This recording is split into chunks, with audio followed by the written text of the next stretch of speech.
Adapun semua nabi-nabi yang lain yang nama disebut dalam Quran, ianya adalah rasul. Jadi rasul 25 ni, ni wajib atas kita mengetahui dan berpegang cara tafsir. 25 rasul ni wajib kita ajar kepada anak-anak kita biar dia ingat rasul 25 ni. Mula-mula biar dia ingat apa?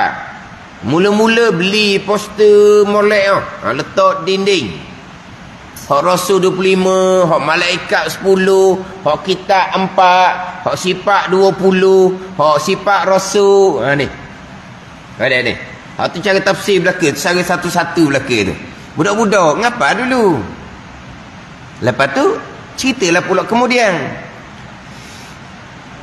Hak Rasul 25 ni yang wajib atas mukallaf mengetahui dan berpegang cara tafsir ni, sekira-kira dia tak wajib hafal, dengan bahawa apabila didatangkan satu nama, ditanya satu nama dia 25 ni, duduk sini dah, ianya Rasulullah. Syuaib, akidah kita dah Rasulullah. Ilyasan, akidah kita dah Rasulullah. Zulkifli, Rasulullah. Yahya, Zakaria, Sulaiman, Daud, duduk sini. Lut, Hud, ni duduk sini dah. Pada ni Rasulullah. Tapi cuba kau bilang. Bilang tak cukup lah. Cuba bilang, bukan bilang ada kitab faridah depan. Tak ada dah bawah tu. Boleh ustaz, boleh. Saya boleh bilang ustaz. Semua boleh bilang belaka. Kalau kitab ada depan. Maka tak wajib hafaz. Tak wajib hafaz. Dia ginilah. Ini cerita Rasul 25. Bicara kalau dia tak pandai lah nak susun aqaidul imam yang 50. Tak pandai dia. Pada ni. Tapi datangkan satu-satu sifat. Duduk sini belaka ni wujud kedang bakak ni. Sidi, amanah, tabligh, fatanah. Duduk sini belaka. Tapi cuba susun. Ada ni. Tak pandai nak susun. Tak apa. Ni bicara bab iman, bicara bab akidah. Jadi hak Rasul 25 ni hafal lagi bagus, cuma tak wajib hafal.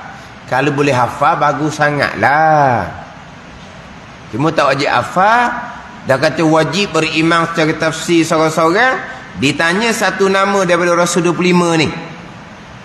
Kita imani dah, ianya adalah Rasulullah, Saleh Rasulullah, Idris Rasulullah, Yaqub Rasulullah, Harun Rasulullah. Ni umumnya kalau dah hafal-hafal ada budak, akan ada di iman kita, di akidah kita lah. Datangkan satu-satu nama, kita imani ianya adalah Rasulullah. Jadi Rasul 25 ni wajib imani secara tafsil, secara seorang-seorang. Maka jika menafi'i akan risalah, akan pakat kerasulan seseorang daripada mereka itu, daripada Rasul-Rasul 25, maka tiada khilaf pada kufur. Kenapa? Kufur ijma' ulama, imam tidak sah. Bila imam tidak sah, semayang puasa tidak sah.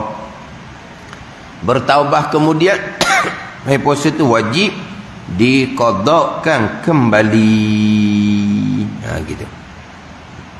Wajib diqadakkan kembali. Kalau tiada khilaf pada kufur. Manakala sebut kata Syuaib, dinafikan Syuaib bukan Rasulullah, tiada kufur. Dan jika berkata ia, tiada aku ketahui akan dia, tiada aku ketahui akan dia, itu kena buat pembuka kata dan penutup kata lah. Maqul qaul, kalau kita gak, dia ada pembuka kata, dia ada penutup kata. Dan jika berkata ia seseorang, apa dia kata ni? Tiada aku ketahui akan dia. Syuaib ni tak kenal lah. Syuaib ni tak biasa dengar Syuaib. Ilyasa pun Ilyas ada. Ilyasa tak kenal, tak tahu. Hud pun tak kenal, tak tahu. Dia jawab gitu. Atau dia kata gini, atau tiada aku ketahui bahawasanya Rasul. Syuaib tu tahulah Rasul juga ke Syuaib? Bukan ke Nabi saja. Sebab kalau Rasul mestilah Nabi. Nabi hak ramanya bukan Rasul. Dia tak tahu Syuaib ni Rasul. Tapi dia tahulah Syuaib tu. Biasa dengar cerita Syuaib, Nabi, Rasul juga ke? Contoh, dia tak tahu. Tadi tu dia tiada aku ketahui akan dia, aku tak tahu, tak kenal. Ni tahu, kenal. Tapi dia kata tiada aku ketahui bahawasanya Rasul. Syuaib Rasul tu tak tahu. Zulkifli Rasul tak tahu. Tapi Zulkifli tu tahulah. Nabi Zulkifli tu. Rasul ke tidak, tak tahu. Jawab gitu. Maka berkata kebanyakan ulama jadi kafir. Kata kebanyakan ulama kafir, iman tidak sah. Dan kata setengah mereka itu, setengah ulama, tiada jadi kafir. Yang tiada di kafir inilah hak pandangan yang muktamad. Sebab apa? Sebab dia tidak engkar, tak menafikan sebagai Rasul. Cuma dia tak tahu. Dia wajib kena secara tafsir 25 Rasul ni. Dia tak kenal, dia tak tahu. Maka berdosalah dianya. Dan sekarang ni wajib mengetahui Rasul 25 ni secara tafsir, secara sorang-sorang. Tiba-tiba dia tak tahu hak Rasul 25 ni secara sorang-sorang. Maka berdosalah dia. Kafir, tak kafir sebab dia tak engkar. Dia tak tolak, cuma dia tak tahu. Jadi pandangan muktamad tak jadi kafir, tapi berdosa. Kena faham ni, berdosa ni dalam bab pegangan yang khilaf pada kafir. Ada ni. Bukan berdosa dalam bab fiqh. Hak berdosa dalam bab fiqh, hak di antara yang paling besar dosa tinggal semayang. Sebab apa paling besar dosa tinggal semayang? Khilaf pada kafir. Khilaf pada kafir macam mana? Mazhab Malik tak kafir orang tinggal semayang ni. Mazhab Syafi'i ada letak kafir lah selagi tidak engkar kewajipan. Khilaf pada kafir tinggal semayang. Dosa besar tak ada banding dosa besar yang lain. Berjudi, minum arak, berzina, tak ada ulama kata kafir. Tiba-tiba tinggal semayang, mazhab Malik kata kafir. Ini khilaf pada kafir. Inilah dosa besar hak fiqh. Hak ni khilaf pada kafir dalam bab iman dan bab pegangan ni. Lagi besarlah dosanya nak banding dengan dosa besar hak fiqh tu. Selama mana ia tak kenal Rasul 25 tu, selama itulah malaikat catat dosa besar. Hak pandang kata dosa besar ni, hak satu pandangan, ibu kafir lalu dah. Ibu kafir lalu dah. Tak ada dosa besar Imam tidak sah. Allah Rasul 25 pun tak imani, tak kenal seorang-seorang. Rasul 25 tu kan dalam Quran beritahu kan. Ada. Kalau hak pandangan hak kata kafir tak ada hak kata malaikat akan catat dosa besar tu selama mana tidak mengetahui Rasul 25 tu, hak atas pandangan hak kata tak kafir. Ni dosa pegangan ni. Contoh-contoh hak khilaf pada kafir. Hak ni yalah ramai sangatlah orang-orang Islam kitanya tak belajar kok. Mereka akan berpegang perkara jahat bukan datang daripada kehendak Allah. Allah hanya mengetahui. Hamba yang memilih kejahatan, bukan Allah yang menghendaki. Macam mana pegangan ahli bid'ah ni? Bid'ah ni pegangan ni. Pegangan tak ada pada masa Nabi ni. Macam mana pegangan ni? Khilaf pada kafir. Satu pandangan kafir, imam tidak sah. Pandangan muktamad tidak kafir. Tapi pegangan yang fasik lagi mubtadi' pegangan yang berdosa besar. Yang malaikat akan catat dosa pegangan selama mana dia tidak bertabah dari pegangan hak ahli bid'ah tadi itu. Perkara jahat bukan datang dari kehendak Allah. Malaikat catat dosa besar setiap saat, walaupun dia sedang sembahyang, walaupun dia sedang puasa Ramadan, walaupun dia sedang mengerjakan haji umrah yang wajib atas dia. Malaikat akan catat dosa besar setiap saat. Sembahyang, puasa, haji sah, tapi tidak akan diterima oleh Allah. Ini cerita amal wajib. Malaikat catat dosa besar pegangan, dia buat amal sunat. Hak tu kok tepuk dahi lah. Hak amal wajib tadi pun tepuk dahi dah. Sembahyang, rokok, sujud, akidah sesat. Puasa Ramadan, lapornya akidah sesat.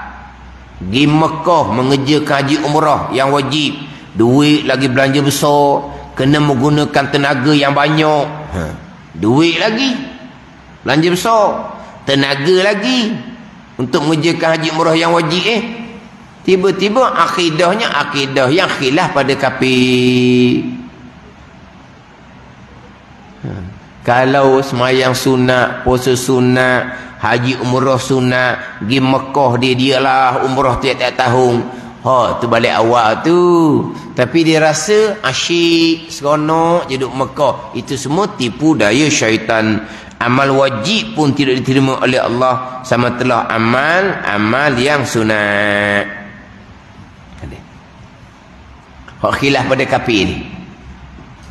Kalau bab perkara jahat dinafikan kehendak Allah tu banyak sangat lah. Tu banyak sangat. Tak belajar molek, memang gitulah pegangannya. Orang Islam yang sembahyang bang tak pernah tinggal, berjemaah tak pernah tinggal, tiba-tiba perkara jahat bukan datang dari kehendak Allah. Akidah ni akidah yang khilaf pada kafir, tapi akidah yang sesat.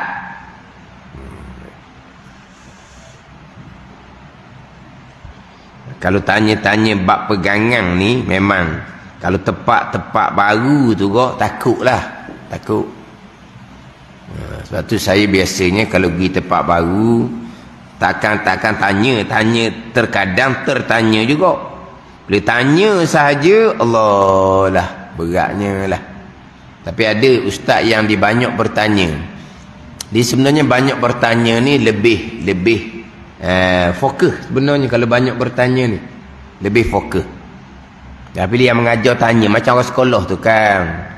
Cikgu dia tanya. Kalau dia mengajar saja tak berapa nak lekat, dia kena tanya pelajar dia tu. Ada dia tanya. Maka baru cikgu tu boleh sedar. Hak ni tak reti ni. Barulah dia boleh tekan balik. Kalau hanya mengajar tak tanya macam mana penerimaan pelajar, tak apa jadi. Samalah kita mengajar di masjid ni. Kalau mengajar tak kemukakan pertanyaan, nak tengok orang boleh turut dari turut, tak apa jadi. Tapi nak tanya tu takut dalam bab pegangan ni. Tapi ada ustaz dia tanya. Dia tanya kok, tubik lah. Pastilah. Kalau kita kata kok, tak reti sangat lah dalam bab pegangan. Ada ni. Tu kena atur molek tu. Tak ada lah. Ini cerita bab usuluddin, cerita bab pegangan. Tapi itu cerita bab permulaan agama lah tu. Cerita bab permulaan agama. Mengenal Allah, mengenal Rasul. Aqaidul iman yang 50. Ini barulah pergi pula kepada hak masuk di bawah Muhammadur Rasulullah. Bila kita beriman dengan Nabi sebagai Rasulullah, ini kita akan imani Rasul-Rasul 25 yang nama tercatat dalam Quran. Kita imani atas jalan tafsil, atas jalan sorang-sorang. Dan bermula mereka itu Rasul 25 yang wajib diimani atas jalan tafsir ni. Adam dan Idris dan Nuh dan Hud dan Saleh dan Ibrahim dan Lut. Lut tu anak saudara kepada Nabi Ibrahim AS. Yang mana Lut Dan rasul-rasul yang sebelum Nabi Ibrahim, yang ianya bukan di kalangan keturunan Nabi Ibrahim. Daripada Nabi Adam, Nabi Idris, Nabi Nuh, Nabi Hud, Nabi Saleh, Nabi Lut, bukan keturunan Nabi Ibrahim AS lah. Anak saudara bukan panggil keturunan. Faham tak? Anak saudara tak panggil keturunan. Jadi hak ni bukan keturunan Nabi Ibrahim AS. Dan Ishaq dan Ismail. Dan Ishaq dan Ismail. Atas pandangan yang muktamad, Ismail abang, Ishaq adik. Agak dan Ismail dan Ishaq ada. Sebab Ismail abang, Nabi Isa AS tu adik. Dan Yakub anak Nabi Ishaq. Dan Yusuf anak Nabi Yakub. Tu Nabi Ibrahim AS tu. Anak dua orang rasul. Nabi Ismail, Nabi Ishaq. Cucu Yakub rasul, cici Yusuf rasul. Tu Nabi Ibrahim AS. Kalau mengikut keutamaan rasul, nombor 2 selepas Nabi SAW. Para Nabi kita lah. Tu pada Nabi Ibrahim AS, kepada Nabi Nuh. Di Ulul Azmi dia akan cerita di hadapan tu. Nabi SAW, Nabi Ibrahim, Nabi Musa, Nabi Isa, Nabi Nuh alaihi wassalatu wassalam. Ulul Azmi 5 orang. Nabi Ibrahim nombor 2. Anak 2 orang rasul, cucu rasul, cici rasul. Anak Nabi SAW, Nabi rasul yang terakhir. Maka anak Nabi SAW yang lelaki dimatikan, diwafatkan daripada budak lagi. Dan Ayyub dan Syuaib dan Harun dan Musa dan Ilyas dan Zulkifli dan Daud dan Sulaiman dan Ilyas dan Yunus dan Zakaria dan Yahya dan Isa dan Sayyiduna Muhammadun salawatullahi wasalamuhu alaihi wa alaihim ajma'in. Dia susunan ni dia ada lah yang kalau kira selepas Nabi Ayub, Nabi Zulkifli. Lepas Nabi Zulkifli baru Nabi Syuaib. Nabi Zulkifli tu kemudian dah sedikit. Dia punya susunan tu lah. Dia ada tukar sikit susunan tu. Dia ada tukar susunan rasul ni. Dia Zakaria, Yahya, Isa, tu betul susunan tu. Yunus, tu betul susunan. Sebelum tu adalah yang tukar sedikit. Dan Sayyiduna Muhammadun salawatullahi wasalamuhu alaih. Mudah-mudahan kerahmatan dan kesejahteraan atasnya alaihi ala Muhammad sallallahu alaihi wasallam wa alaihim, dan di atas mereka itu daripada Nabi Adam AS sampai Nabi Isa AS ajma'in. Hak Rasul 25. Dan setengah daripada anbiya, setengah daripada nabi-nabi, tapi bukan rasul. Pada qaul yang rajih, yang kuat dalil, Sayyiduna Al-Khidir alaihi salam. Khidir, pandangan yang rajih adalah nabi, tapi bukan rasul.